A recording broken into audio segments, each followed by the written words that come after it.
What is going down, everyone? It's time for Mojobreak the Hype, episode 286. It's Bowman week, guys. Everybody is chasing these big hits. There is a $1 million bounty on a card. We'll get into that later in the show. But head over to Mojobreak.com. Get in our 10 case by player. There's still good players available. That kicks off on Friday. Also, tons of Bowman going down, whether it be 4-box randoms, pick your team jumbo cases, pick your team hobby cases. There is something for everybody. We ship all cards, guys. So get your Bowman fix in with Mojobreak.com. You want a box, you can head over to MojobreakShop.com. And of course, if you're in the Bay Area, stop by the shop, get Bowman in person, rip it in the shop, show those hits off to us.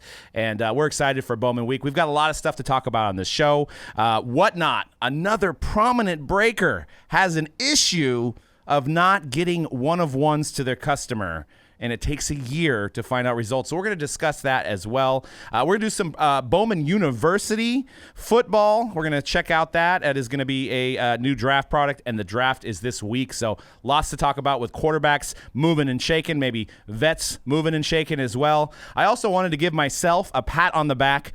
700 followers on my personal account, and Justin Reed, the Super Bowl champion, came and battled me on Instagram. Basically didn't like that I commented on Mojobreak's post about Josh Allen jumping over him. You could see it. It's a 101 from Playbook. It's got a shield and a swoosh in the card. And I said, Justin Reed didn't see it coming. I did tag him, but I tagged him into my personal account, 700 followers.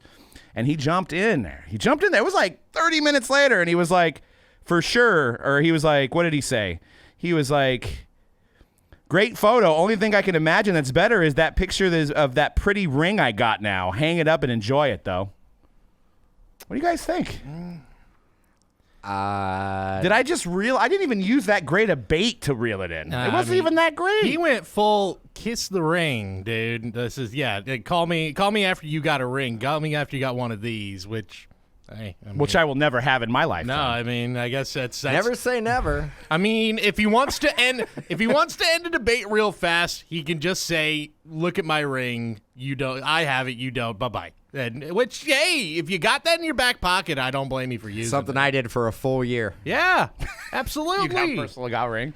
No. My team won a ring, and then I basically was like, Use that for as Speak long to the as ring. you can. Yeah, talk to the ring. I mean, I'll still use it this year. Yeah.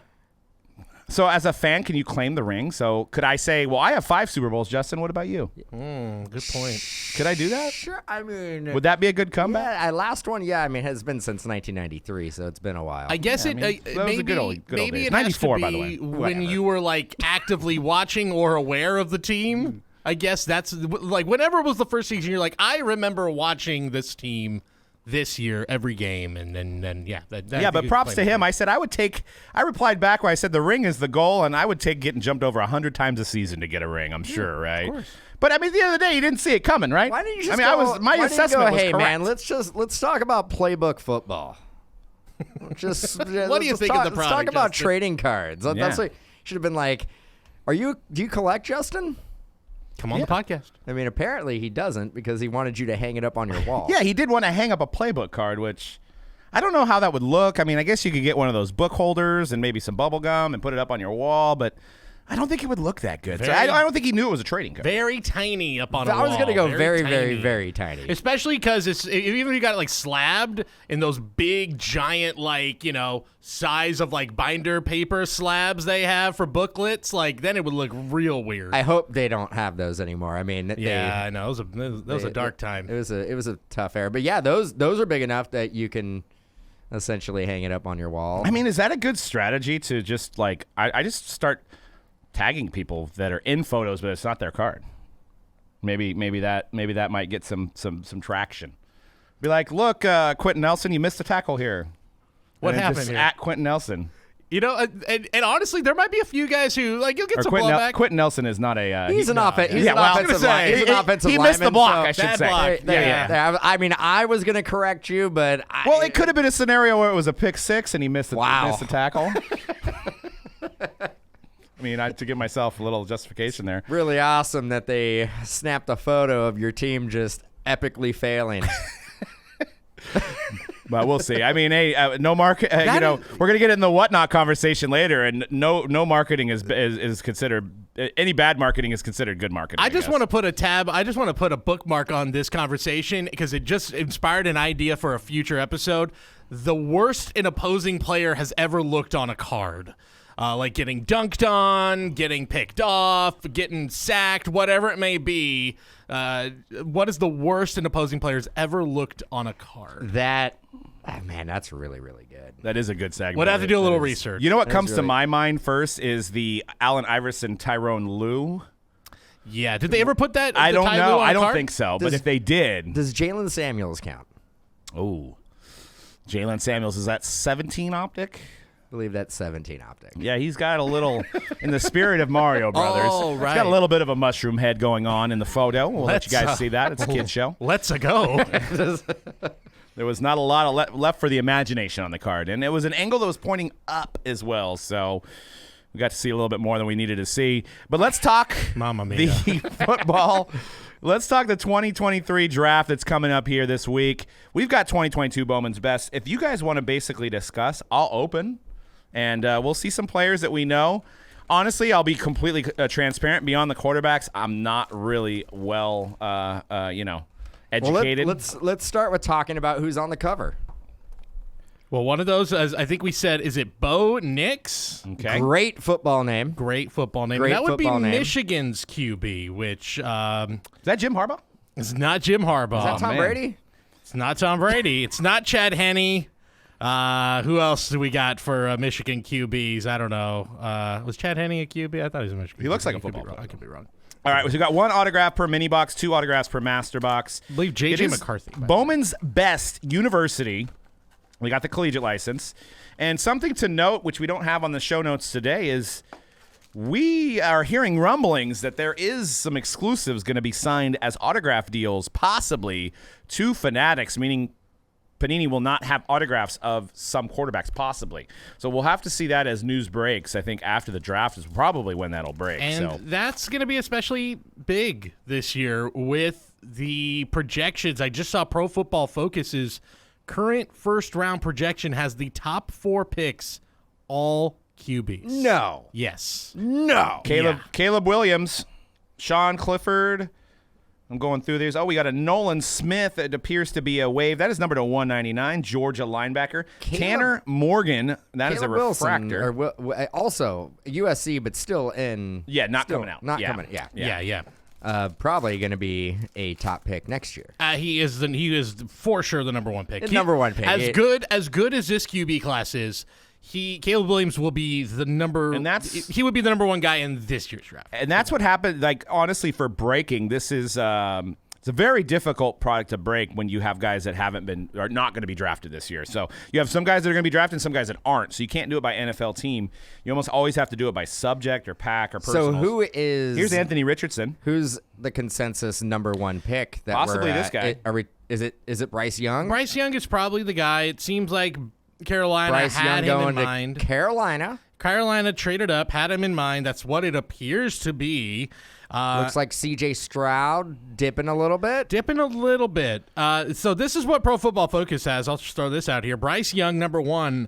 Houston Texans, who have also said they are kind of content on taking the best defensive player and then going after whichever the best available QB is because they have the 12th pick, right? The 12th pick. But they have them picking Anthony Richardson, who, look, I'll just throw it out there. Florida football was not at its best this year. And I have always said, I think more than any other draft in sports, that scouts and front offices overthink the NFL draft more than any other. This is a cool card here, actually. I wanted to point this out. It's a fight song. We got Penn State here, Drew Aller. Not familiar with the player, but it has some of the lyrics to the song in the background. And then on the back, it says, composed in 1950, Fight on State remains the official fight song in Happy Valley more than a century later. The band plays it after each touchdown, pauses for the extra point, and then strikes it up again. So that's kind of cool. Yeah. Kind of a cool insert. It's especially if you're a fan of that college to get that Do they card. have the Stanford tree in there? They might. Ooh, yeah. The tree. The tree. Bowman's Best Design. But next would be they have C.J. Stroud going 3rd. They also have like a trade with the Titans here. Ooh, I like that. It's burned. Will Rogers. So isn't that a name of a guy in a Western movie? Yeah, I believe Will so. Rogers, quarterback out of Well, Mississippi there was the Will State. Rogers. but they still have C.J. Stroud in top 5, huh? Yeah, C.J. Stroud and Will Levis. Is it Levi's or Levis? I've been saying Levis. We're gonna go Levis. Let's go Levis. Campus captains. Kentucky, right? Kentucky. Yep. They have him going to the Colts. So, it's going to be those 4 guys. Do they go in the top 4? Probably, maybe not. But they certainly will be the first 4 taken, and will go There's in the a first lot of round. teams in the top 10 that need quarterbacks. Yes, quite a few. They don't have the Raiders taking a QB, which I know there was some talk that the Raiders. They would got go their after a franchise QB. quarterback. I mean, they got their They guy. got- Oh, here's the auto.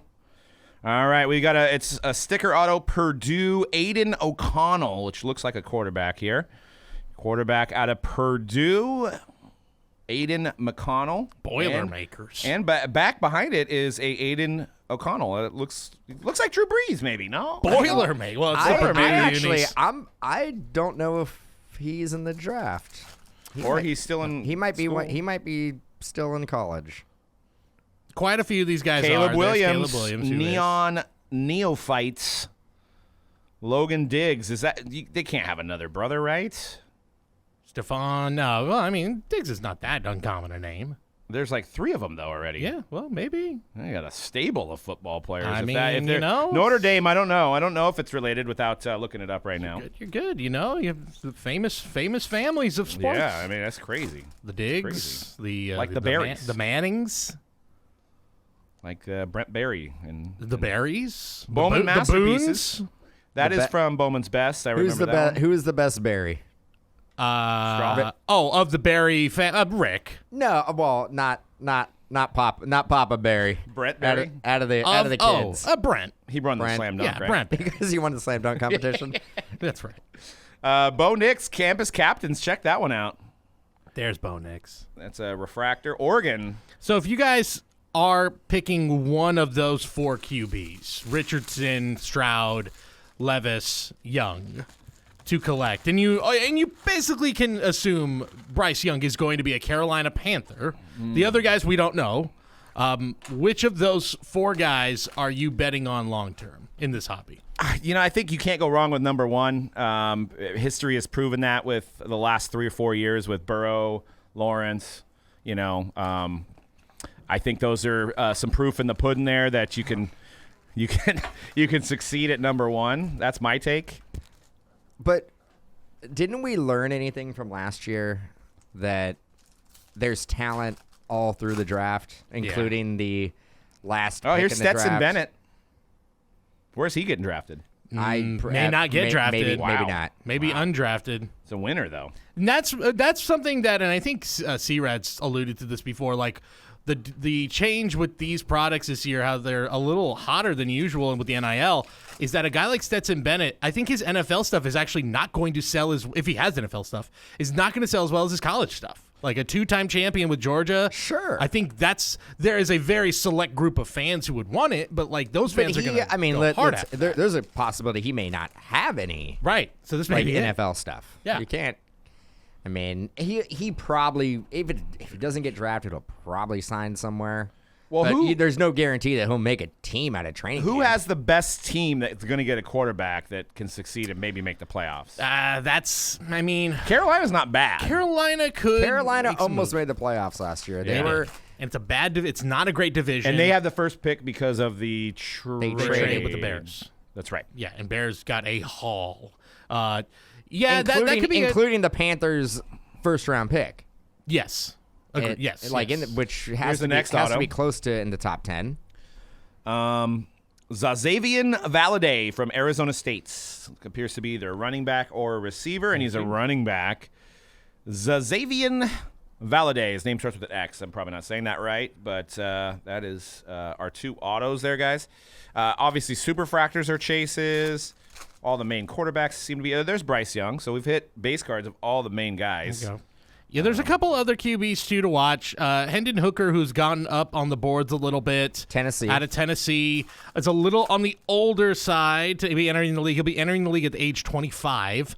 But that's a guy that has, I think, jumped over Stanford's Tanner McKee, who I saw early. No Brandon Whedon. No, he's not no Brandon Whedon. He's not like, 30 Whedon. entering the league. Yeah, he's like 36. Yeah, he's not like just filing his AARP card entering the league here. 25. It's when you get called up to the big leagues in baseball, essentially. That's true. I mean, I wouldn't. It's funny that the scouts and the scouts are the scouts, and nobody can predict the future.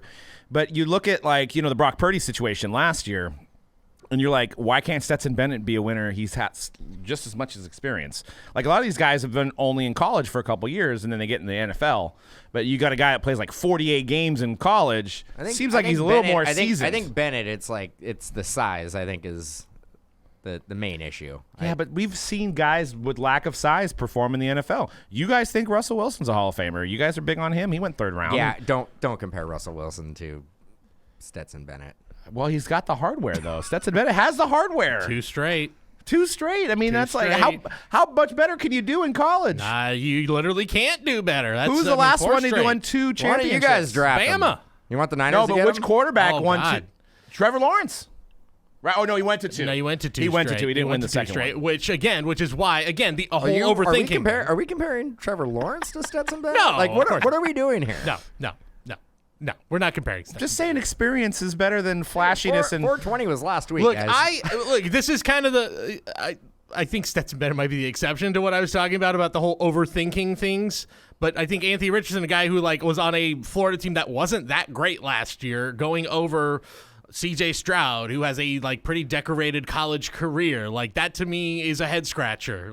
And maybe I'm wrong. Maybe I'm not on the NFL front office for a reason. Nobody here has ever scouted any NFL football but players. So basically, what we say doesn't even really matter. But again, the fact that you have a Brock Purdy, and it's not just a Brock We watch Purdy a lot too. of football. We talk about it every day. Yeah, we do. Okay. I've seen a lot of things. Patrick Mahomes, who put up stats in college. Can we say the reason why Brock Purdy was successful last year is that he got put into probably the perfect system? It was 100% he got into a perfect scenario, but nonetheless, being the last pick of the draft and doing what he did, yes, in the perfect scenario, was great. And I was saying Patrick Mahomes, a guy who put up so many stats in his college career and yet was passed on by quite a few teams. I know he didn't plummet. Well, take your but Ram. there was a lot of QBs taking it. Take your Ram hat off here. Guys who didn't do as well. Mitch Trubisky. Still in the first round. Take your Ram hat. Take your Ram hat. We're gonna get Homer centric here. The funny thing is, I don't wear a hat. Well, I don't wear hats. Take out your imaginary one. If money wasn't an issue and you could have Brock Purdy or Jimmy Garoppolo, who would you have? I'd go Jimmy Garoppolo. Oh my God. I mean, a proven pro. We don't know, and this is even before the injury. There's not enough body of work that I've seen with Brock Purdy to say that he is a 10 to 15 year NFL quarterback in the league, where we know what you get with Jimmy Garoppolo. And you're happy with mediocrity. I put him on the right system. I don't know. You're telling me with a straight face that you would go Brock Purdy over Jimmy Garoppolo? 100%. Based on what? Based on 8 games? just take the playoffs. Jimmy Garoppolo in 4 years of playoffs threw 4 touchdowns. Basically, Brock Purdy had that in 2 games. And in Jimmy's entire playoff career, he threw 4 touchdowns. Jimmy Garoppolo 4 touchdowns in his career playoffs. Was playing football in a Super Bowl game for the Niners. Yeah, he was. Did I miss the fact that Brock Purdy got the Niners to the Super Bowl last year? Did I miss something? Well, okay, now that's not fair. The man got hurt early in the game. Never had a chance. I'm over here spitting facts over here, Cody. Fair enough. It goes. You know what? And Jimmy Garoppolo, and I want to wrap this back into cards here. Why? The Brock Purdy is we haven't seen his. Remember we were doing a break?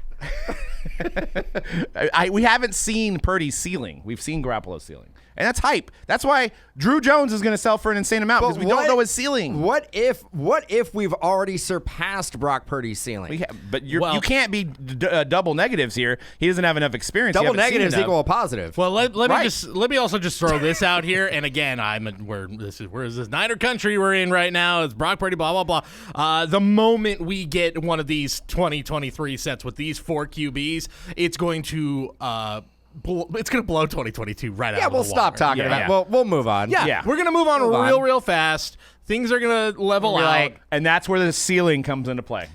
Not going to be booming up anymore Kenny Pickett's.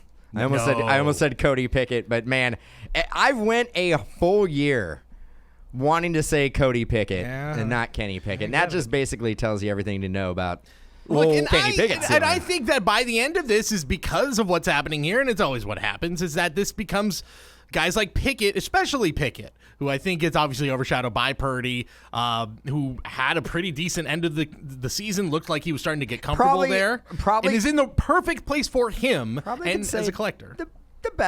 The best quarterback prospect out of the draft last year. I don't really, to me, and I know it might sound wild with what we saw from Purdy, but I saw that game on Christmas Eve against the Raiders. It was an impressive performance by show a lot of guile and guts. Here's also my question. If you're a guy, I sold all my Jimmy Garoppolos, but if you are a guy that has some Jimmy Garoppolo cards, is it time to sell? Probably not right now, but are you selling preseason to Raiders fans getting hyped up? There is no way a Raider fan wants a Niner card. Or a Patriots card. Or a Patriot card. You can't have it two worst teams. It's literally the two ones you don't want. So you're saying Raider fans are going to want the new version of Jimmy Garoppolo on the Raiders? I'll say for the hobby, the Jimmy Garoppolo collectability is gone. That's gone. This is his third team. Again, he's on the Raiders. But you got Josh Jacobs, you got Devontae Adams.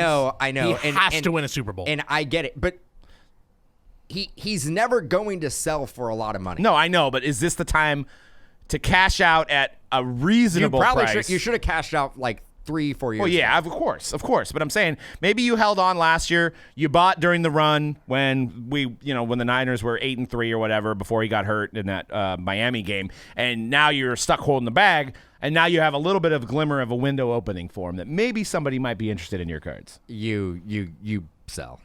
You should have sold a while ago, but you sell now. You're holding on. I mean, would you hold? So you could say the same thing. Are you going to hold on to Derek Carr? No.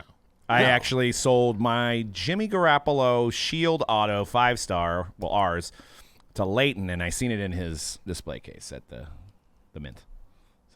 I cashed out. I tried to, at least. The best case scenario for Garoppolo is he wins the Super Bowl, but also has to win it this year where the Raiders are going to be the home team. Oh, wow.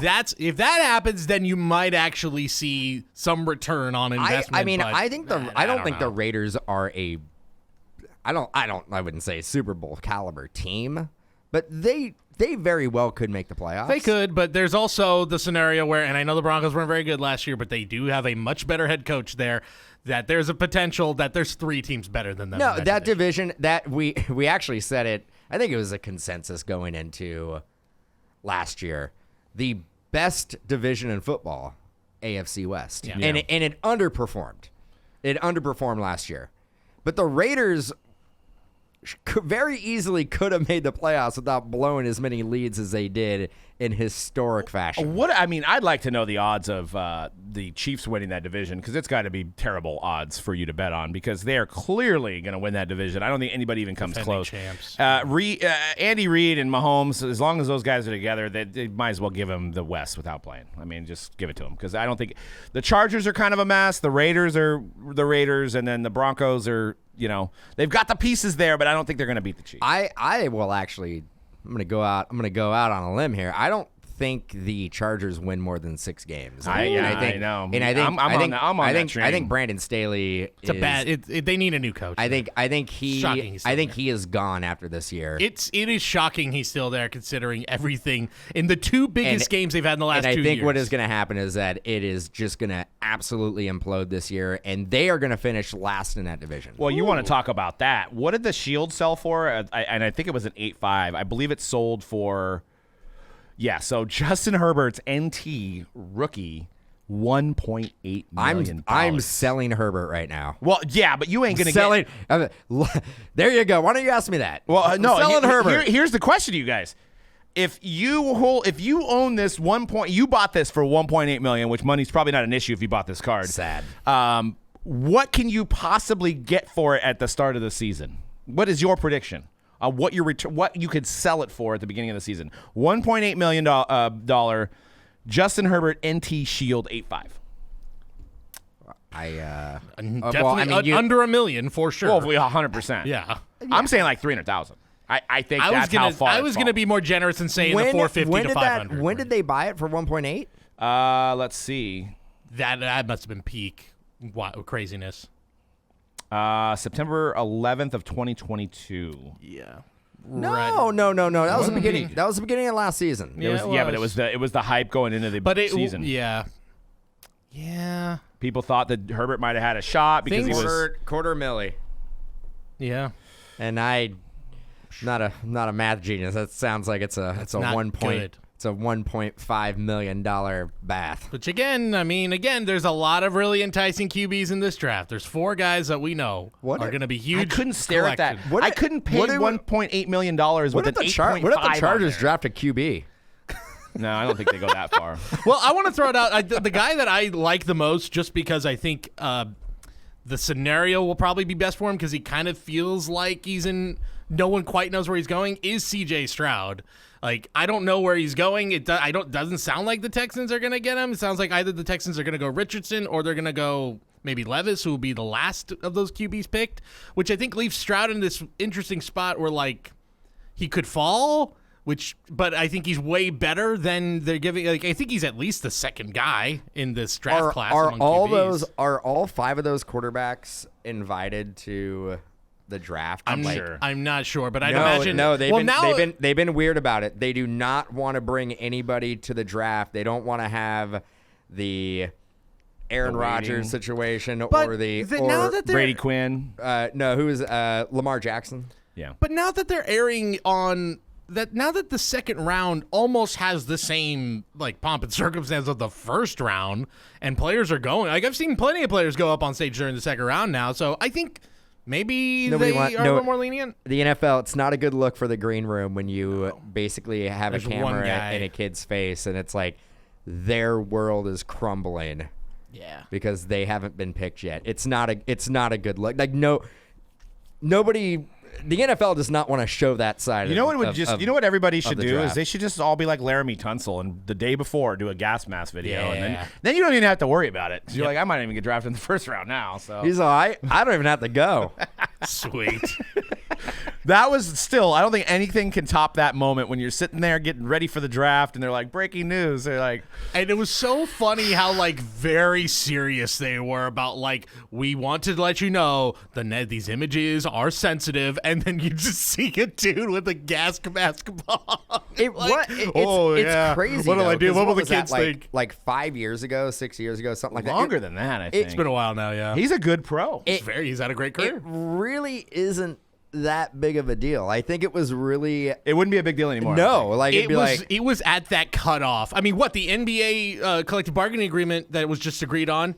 It doesn't matter anymore. They're not going to test for marijuana anymore. So it's done. We're in a whole new world now. Justin Blackman's like, son of a bitch. Yeah. I was only 10 years older. Just sorry for the editing there on that word, but I mean, how many guys? What's the other guy? The guy that came back like 4 times in football. That was Josh Gordon. Yeah. Like Josh Gordon's like, man, if I only played 10 years later, you know. I could have had all. Well, NFL's not there yet, but I'm sure it's going to follow soon. NFL might be the last one to Why? fall. I don't know, because they're weird. I mean, maybe because of the pharmaceuticals that are no, involved. but in like it? pain management, right? You like, would think. Wouldn't you think? Wouldn't you think the NFL would probably be the first in line? Yeah, they should be. to basically make it to where it's legal. Well, we don't know the agreement between the pharmaceutical companies and the NFL. That's what we don't. There's a lot we don't know. They want to give you something else rather than that stuff. So Advil. yeah, exactly. Yeah, Tylenol, big. I don't know. I was gonna I'm say a sure big they sponsor. advertise I have the no old idea. slow- I'm sure they Was are. it added little yellow different? Oh yeah, Advil. Advil. We don't want little Johnny to know that he can't take he got to take an Advil when he's 18. Well, that He was can't- like can't go smoke the reefer. You want to go even a step further? I showed this to Doug. Jake the Snake Plumber. Have you seen him recently? He was doing a big press tour. I was the gonna say last couple Roberts, weeks. but I was like, No, no. Jake the WWE Snake. legend? he's a mushroom farmer. He's a mushroom farmer, and it's all about like. Look, well, we don't have to get in the weeds about this, but yeah, he was advocating like, take a little bit and you're gonna like it's pain relief, expand your mind, all that stuff. I'm like Psychedelics is what you're trying to say. Wild, man. Jake Plummer, Plummer. better pro than Russell Wilson. Oh, come on. Okay. Yeah. Dude. I mean, he was out there slinging the rock, had a great arm. Better. Hey, you know what though? I'll throw this at you right now. As of today, a better Bronco than Russell Wilson. Okay. I don't think I'm you can not argue gonna- that. You not can't gonna argue deny that. That will change this year. They will change. Well, but there's no excuses for the good man brand over there. But let's get into some baseball talk. So, DA Card World put out a bounty, and it's a lifetime bounty on the Druw Jones, Arizona Diamondback prospect, the #1 chase in Bowman. They put out a bounty of $1 million. So if you get that card in our break or anybody's break or in your own personal box, DA Card World is saying we will give you $1 million for that card. And that is a lifetime bounty. So somehow it doesn't come out for 10 years. DA Card World is still paying you $1 million for that card, even if Druw Jones is now working at Home Depot at that time. It's $1 million. I want to discuss this. I want to also make predictions on when this card comes out. And what do we actually think the true value is? Honestly, $1 million is more than I would have predicted. I'm gonna anger people right now. I don't take the bounty out of it, which is hard because we have this $1 million price tag It's on preconceived notion now. 75,000. Yeah. I mean, Yeah. I'd be 100% a buyer at that. I'm thinking it's close. 100%. So you have 75 grand just burning a hole in your And we're pocket. talking, by to the way- buy a prospect card who plays for the Arizona Diamondbacks. Bitcoin's been doing well for me lately, so I could cash out a little bit. That was a move some phrase money that everybody around. needs to take a step back. Prospect, Arizona Diamondbacks. Now, is he going to be better than his dad? His dad had a great career. We know the ceiling of his dad, though. That was a great auto. You want to talk about He a won't guy have as too. good an auto as Andrew Jones. Hey, tell you that how much. about this? When at the age Druw Jones is now, his dad was already in the major leagues. You got to take that into consideration. Yeah. And where was he from? Because he played the WBC. Curacao. Yeah, I know. Yeah, It so was, he'd be I part of the remember Kingdom seeing of the Netherlands. Netherlands. Yes. Yeah. So I don't know. I'm sure Druw Jones was born in the States. Yeah, he was raised here. Born. Yeah, he was. Did raised we? College? Did he go to a big college? No, he Uh, was. He actually declared for. He was. He declared for Vanderbilt, but then got drafted in second. So he decided. All right, I thought you were cool, going to I'm say gonna something go. weird, like, oh, he declared for the draft at 12. 12 years old. They already knew. He basically just finished his last year of majors in Little League and then just declared. So this is another scenario that's close to Jason Dominguez, where it's minimum 2 years, 3 years, right? It's not. He's not playing next year in the big. No, he is pretty young. Now there's a couple things working in his favor here. Again, $1 million is crazy. I think if you were to pull this without that $1 million bounty, I think you would be in under 100K in the 50 to. Cody gets it. Cody's a smart man. I think it's 150 to 200K. If you threw that thing, Maybe if with the you hype. pulled it and you got it PSA whatever it was 9 or 10, and you threw that thing up on Golden, I think it's getting 150 With the 200K. timing, with the timing's right. If this is pulled in the next like 2 to 3 months, where this is fresh in our minds, he's like killing it in the minor leagues or whatever, then yeah, I could see it being a 6-figure card. If it's pulled, I don't know, end of the season, October, oh my God, we finally pulled it, then it's going to be a 5-figure card. Let me ask you guys this. Bounties, are they good for the hobby? Putting a $1 million bounty, knowing that there is a value on this card now, you're opening a box and you have I don't want to say a value, but you have a bounty on this card. Is that a good thing for the hobby? We put these bounties on it. We essentially are putting a giant price tag on a card when we have the bounties. Now, the bounties are great if you have a lot of the product that you're looking to sell. Yep. I mean, yeah. I mean that's it doesn't take a fool to figure out this is that's the marketing. elephant in the room, right? Like, Yeah. I mean, I'm just gonna say it. Like, it is beneficial if you are sitting on a lot of that product. For the average consumer, probably not really going to affect what they're going to be collecting. I mean, if I was at a card store, I mean, I'll be honest. If I was at a card store, I wasn't in this hobby, but I'm getting into it, and I'm just a customer, and I'm fairly green, and whoever I'm there, and somebody says, if you hit that Druw Jones, it's $1 million, I probably would buy the box because of that. 100%. If I'm like, what do I buy? What do I buy? I don't know what to buy. I don't know what to buy. It depends on what you're going in there with, the mindset that you're going to spend. Well, if I'm a baseball guy, you willing to spend $700 on a box? True. Yeah, I mean, I guess you'd have to. Well, maybe a pack. Maybe they're doing jumbo packs. Okay. Maybe I can get a pack for $50, $70, $80, and I'd 100. Well, you know, I'm just trying to do quick math, but probably 50, 60. well, that's 12 packs, right? So it'd have to be, yeah, you're right, about 60 bucks, right? Yeah, 60 I go in bucks. there, you know, that's how I used to do it when we got back in the hobby. I'd go buy like 10 packs or 5 packs of Elite for $50. Times were a lot different then, and I go in there and buy 3 packs. 1 in 4 chance of getting an auto. Yeah. This is 1 in 4 on this one. Yeah. So maybe you buy 4 packs, you get your 1 auto, you're out there, and or you buy a hobby box. Maybe you buy a hobby box, which I know your theory is you don't think it's in hobby. I would lean towards it's in jumbo too, but I would probably buy a few packs, and that might sway me because it's $1 million that I could possibly have in my hands. Okay. Since we're playing the hypothetical game, well, we're not even playing it. I'm just going to play it right now. What if this Druw Jones does come out in a retail SKU? Does the hobby just absolutely flip out? Because we've already seen this. We've seen like big cards pulled out of retail SKUs, like a mega box or a blaster or a retail box, something like that, and people flip out and they're like, "This should not be in the retail." Well, in SKUs. this instance, it shouldn't be because they have a retail auto checklist. Okay. So, but if it's a superfractor card, I'm fine with it. If it's a base superfractor of Druw Jones without the auto and it comes out in the retail, that's fine. That's how it's that actually makes me trust the system a little bit better, right? Yeah, I was going to say that because they probably would want it to come out in jumbo if they were in control of it.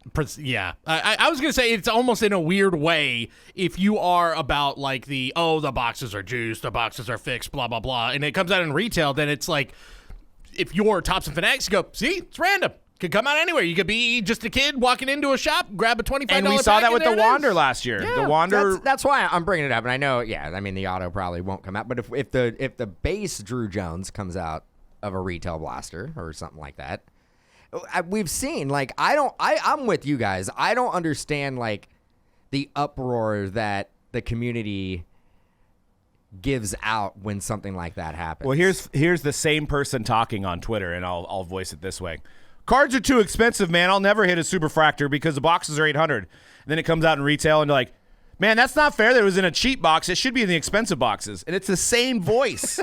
It's literally a contradiction because people love to complain about anything. So it's like, do it for the poor man. And then it's like, when the poor man gets it, it's like, it's not fair that the poor man got it. I think that the people, and it was that Wander card last year, the 1 of 1, I think that was a vocal minority. I think that most people were like, that's great. Good for them, because it was like a kid. But that good vocal for them. minority was very loud. They were, but I think you just have to reassure, like, yeah, no, most people, this is how it should be working. It should be, it means everything is working the way it should. It doesn't mean you're getting screwed over. It doesn't mean that people are getting preferential treatment.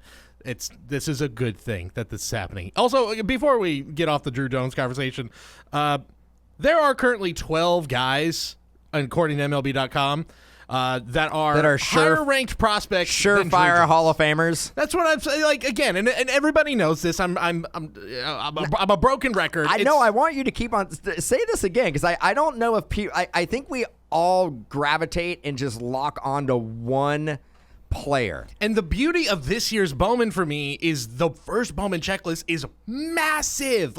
Huge first Bowman checklist with international prospects, with guys who were not top prospects who have climbed through the ranks. There are hotshot pitchers. There's tons of guys. There's tons of guys from the draft. Druw Jones is just the number one name, but it is a massive checklist. Not only that, you've got guys like Masataka Yoshida. You got Kodai Sang. You don't have their autos in there, but if you have the same mindset of the Shohei first Bowman and rookie is a big chase, with or without auto, then the same should apply for these guys. So don't just be laser focused on Druw Jones. Yeah, and I know most people are. Don't have the Druw Jones or bust mentality going into. Well, you know what this bounty does is the second place guy should be worth $500,000. Then in our minds, the third ranked guy right now should be $150. Yeah, so on and so forth. It's actually propping up all the guys below him too. Because if $1 million bounty sells, then we've got, all these other possibilities of these guys being worth something, and that's perceived, obviously. But I'm saying it's a perception on marketing, which is, having an attainable value, I guess, if you hit something. But and you're right, the checklist is big, and there's a lot of ways. With our 10-case break, we actually have a spot. And I can't believe it haven't sold. So we have all the prospect autos and all the rookie autos as one buy for 10 case. You can buy it for 10 cases. You get Druw Jones for 10 cases. That includes his Bowman Chrome and his Bowman autos, whatever we hit. But the guys that don't have any autos are all one spot. So there's 70 guys on there. And if we pull a Trout auto or something, or a Trout superfractor out of the base set, that's all in the same spot. So right now that spot to me is crazy. Going to get a lot of cards. That's going to get 10,000 cards. A lot of cards. So I'm surprised it's still hanging up there. But the action starts Friday for the 10 case. Might come in on a pallet. Yeah, 10 case break, and we're going to do it Friday, Saturday, Sunday, and Monday, doing 2 to 3 cases each day, so that it's easy for you guys to watch it and recap it and stuff like that. So it's very fun. I think it's almost already halfway sold out as we're talking today, but let's get into the whatnot stuff. I feel like this is a broken record. Whatnot? This is a broken record that we talk about this all the time. And one of their prominent breakers, if you don't break on whatnot. Obviously Backyard, I think, is the number one there. And Bleacher is probably in the top 4, I would say, on whatnot. Man, they're on the podium, dude. They're either silver or bronze. Yeah, they're up there. They're on there. If it's the Olympics, they're on the podium. They're on the podium. So I'm not familiar. I've never met any of the guys from Bleacher. I know they've started, I think, the last 2 years, just like all the guys on Whatnot, because that's when Whatnot started. But there was a Jalen Waddle 1-of-1 that was pulled, that was not shipped to the customer.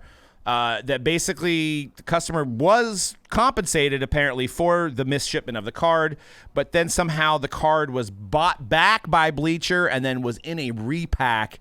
So right in front of your face, we misshipped your card, and now we have it in a buyback. So there's a lot of excuses from the company. I don't know these guys. I don't know what the actual story is.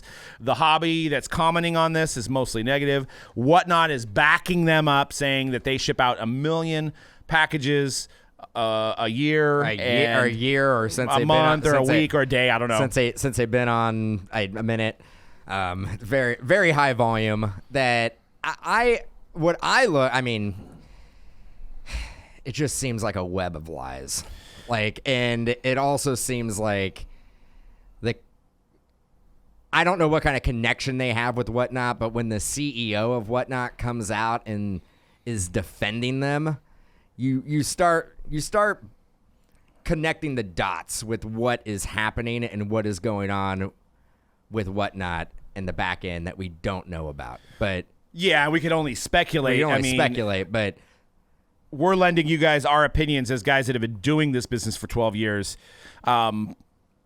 And we've been on Whatnot. We've seen things, and nothing's facts, but it's just your opinion and your perception of what's going down there. So there's a reason why we're not on it anymore. There's a clear reason. Yes. We made it was bad for our brand, and it wasn't going to help us in the areas that we needed help. And we really, really stand behind the whole idea of live e-commerce. Yeah. It's something that we do believe is going to be the future of not only this industry, but other industries as well. Yep. And we're on eBay Live, which is another live commerce platform. So check us out on those when we are live on those. We're live 2 days a week now, doing some personals, doing some singles, things like that. And that so far is going really well. And what I want to say about Whatnot, and I don't know if this was their MO when they came out with the platform, but what this platform is it's fast money. And fast money is never transparent. Fast money meaning get into the next one, sell the next one, let's get the next one going. It doesn't give the consumer enough time to make an informed decision. And I know people are adults and they can spend their money however they want, but it's a different type of mentality compared to established group breakers that have passive income websites like ourselves, where we have Bowman 2-3 weeks in advance. You could inform yourself on pricing. You can look at checklists. You can decide if you want the team. There's no rug salesman in there trying to tell you why you should buy this, and I'm gonna sweeten the deal until you buy it, and I'm gonna, and I'm not saying sales tactics are bad. There's great salesmen on Whatnot, and these guys succeed very well for it. But there's only a certain way you could be transparent if you're going that fast.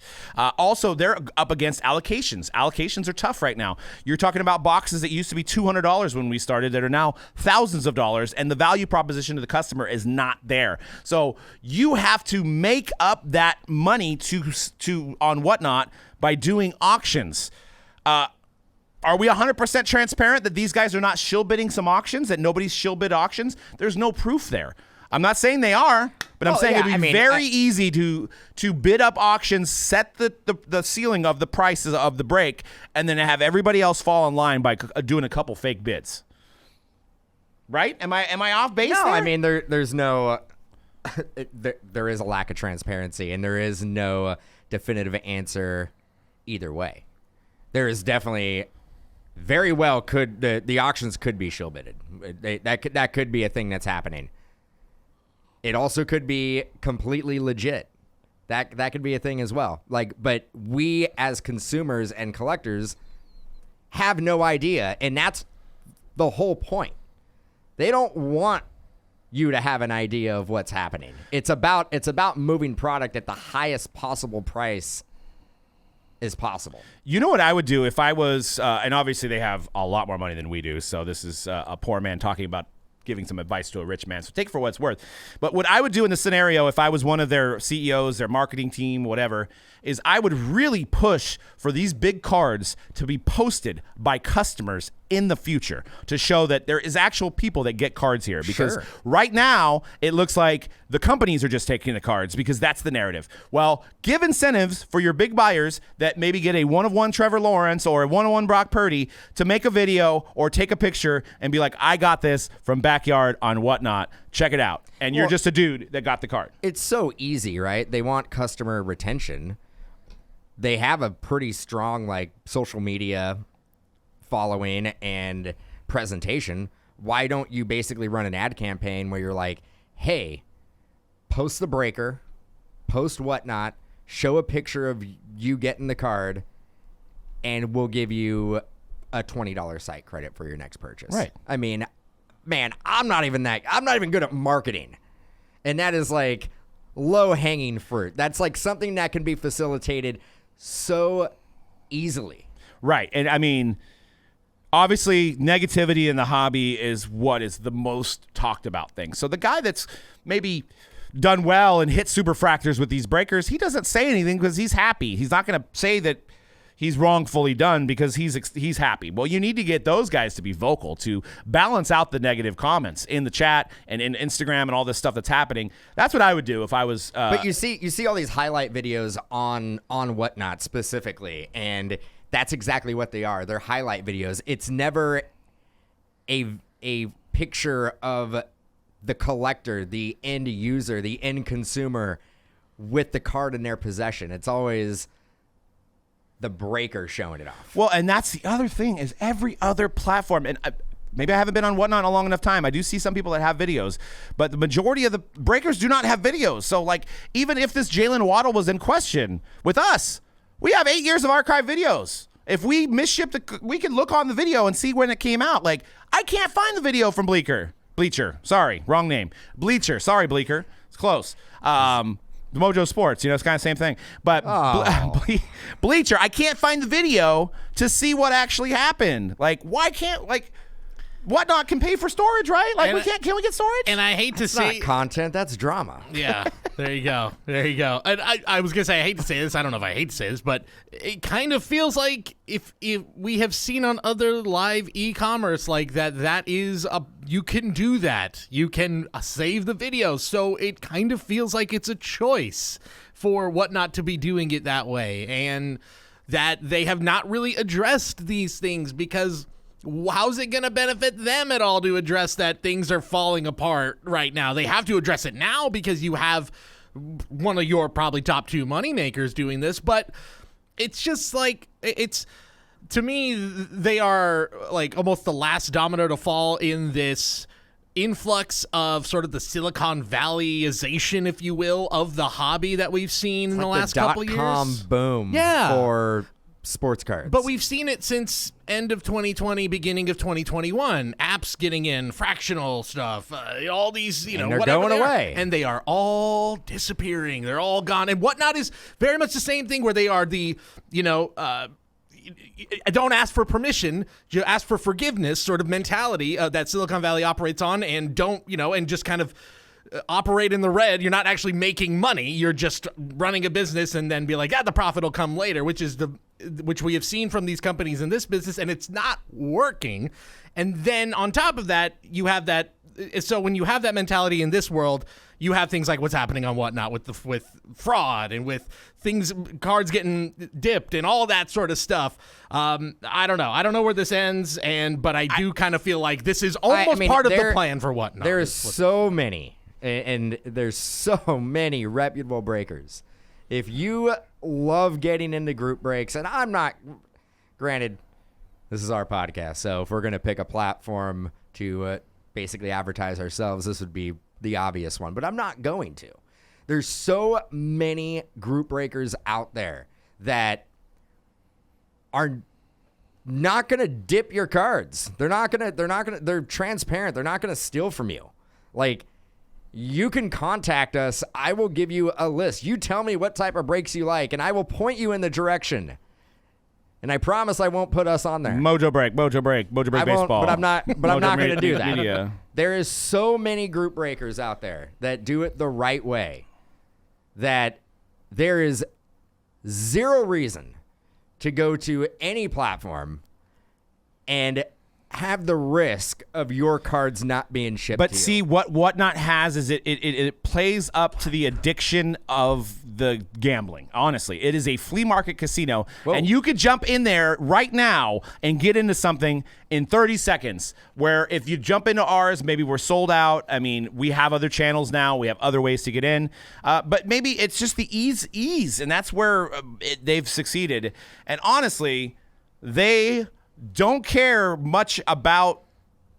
They care about fees. They make money on fees. They are literally like Comcast. They want to sign up as many people that is going to generate fees for them as possible. So Joe Blow Breaker wants to jump on. Okay, cool. Well, now he's giving us, $400 or $500 a week on fees. Okay, now we got another Joe Blow Breaker, $400 to $500 on fees. They are in their board meeting saying, how can we get more breakers on here? So will this ever stop? I don't know, because you're letting everybody sell, but their MO is to make fees. So they don't sell product, they sell fees. They make money off the breaker selling to you. So and they're probably making some money on the shipping as well, because I think you buy the labels from them, correct? Yes, yeah, you make that. So they're basically negotiating with the carrier and probably getting a better rate than you could have done yourself. Yeah, exactly. Yeah. So we say, the fees are the obvious, but I think there's also... there's those fees too. Those are all lumped in there, right? And that's where it gives me hope for Fanatics when they do come out with a live stream platform, because they are making the product. So they have to have that interest in mind too. Right now, Whatnot has no interest in the product, whatever. You could be selling. I mean, we're not even talking about the repacks that are going on there. There is absolutely zero transparency in these repacks, and these breakers, who knows if they're holding back the best box. They packed it themselves. They could very easily put a mark on the box, give you that box, and you spent $500 and you get a $300 card, and they boom it up, and there's potential on this card, and there's no chance of getting the card that's worth more than the spot because they're going to give that to somebody else. Or they're going to throw it in a mixer for extra value, but they know that there's a $100 card in a box that they claim is worth $800. I mean, I don't know how many times I've been on that app where somebody is doing a buyback and they keep on saying, the case it's still in there. The case it's still in there. Well, how do you know? How do you know? Like, if you basically are claiming, then you know for a fact it is, then the transparency of your repack product is out the window. Yeah, I mean, it's very easy. As we do, it's very simple. Every case is numbered. Every box is numbered. Every time we break a personal, it's randomed. Every time we start a new case, the cases are randomed. That is transparency, and it's very easy to achieve. All you see on these guys, and maybe I'm not looking at the beginning of the video, is there's a box just set out there. So how many boxes were made? Where'd that box come from? Did you random that box? How did you decide to put that box in this break? We don't know. And they let people pick the boxes. So how easy is it to tell John to go pick box 5 through a text? He buys it and he gets the Tom Brady auto, and now it looks great, and then all the other suckers buy it because they think that there might be another Tom Brady. If people had time to go on that platform and really, really put in the time of logging who gets what in what break room, you'd probably figure some stuff out. Nobody has time to do that. Well, the fact though that there is it is the only app that I can recall, and maybe other people are doing it on other apps, but we don't see these bad things pop up on other ones. The frequency that we're happening on whatnot. Sure. But the fact that there is a whole watchdog team out there that was almost unofficially not even working for whatnot. That was talked about, but I don't even know actually has. But nonetheless, the fact that there's guys that are still doing this independently of whatnot, because I'm sure people went, nah, that's cool. I don't want your money. No other app is doing that. That should just be the first red flag of no other place. There's not if there is a dedicated team of people just looking for you to make a mistake, maybe you should not be using that platform. And look, if you're listening to this podcast, maybe you are using whatnot. If you are, let us know. Let us know in the comments of the video, why you like it, if you don't like it, whatever. But if you're listening to this, you're probably not using whatnot as often as you are Mojobreak or another breaking site. So I guess if you have a friend or a family member who's really hey, this looks really fun, I want to get into this, just warn them about these other places and go, because I think it's also appealing, the instant gratification, and oftentimes the price it gets so low on whatnot because it's just a race to the bottom there that I think it's appealing to people. But it's like anything in life, you get what you pay for. Yeah, Collectors don't. And I don't know enough about Bleacher. I mean, obviously, if they were trying to really steal cards, they wouldn't put it back in their buyback. I think it was an organizational error that should have been handled better, but it's just not a good look. And then there's also a lot of other customers coming forward about missing cards from them.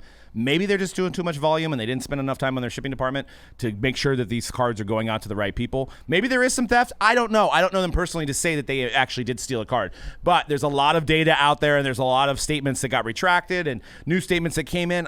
It doesn't look good. What do you think from whatnot, though? What do they need to do going forward? Do they need to lay down the hammer? Do they need to go, regardless of how much money you generate for us, we need to set an example and take you off the platform? Does that help the perception of their platform with the rest of the collecting community? Look, it would be a lot easier to make Bleacher an example than the top dogs there. I don't think there's much of a separation between. I don't think there is. I don't think there is, but I think they would almost rather, if you have, they're going to have to make an example of somebody. To use a baseball example, I saw this week with the Max Scherzer thing and the rosin stuff that they might have gone a little overboard, but they had to set baseball had to set an example about the sticky stuff, and who better to do that than a guy who's going to go to the Hall of Fame.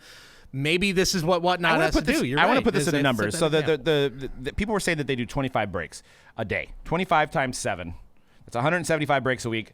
175 times 4. That's 700 breaks a week. How much money do you think Whatnot makes? Let's just say they make $100 a break. If they make $100 a break, that's $70,000 a month they're making from one account, and I think that's not that. I think it's way more than that. I think what do they take, about 8%? So if they sell a break that's $10,000, they're making $800. They can't be taking the same rate. They got a good rake. Yeah. There This person is generating. But even even say it's like 4%. It's still pretty substantial. It's probably safe to say that Bleacher Breaks generates $1 million a year for Whatnot. I would probably say it's north of that. Yeah, a minimum. So that's why Whatnot's like, well, I don't know. Well, you can't. Well, the thing is that you can't make an example out of them if they are a substantial percentage of your revenue. right. It's. maybe a slap on the wrist. It's like basically us saying we're no longer going to break basketball or football. Right. Like that is a pretty substantial revenue source for us. It would not make sense for us to do that. Right. But again, get back to the accountability and the perception of the platform from the collecting community. They want to see somebody made an example out of. Yeah. But they can't. I granted, like if this was an operation that was doing $50,000 in total revenue a month, they probably got the boot. Right.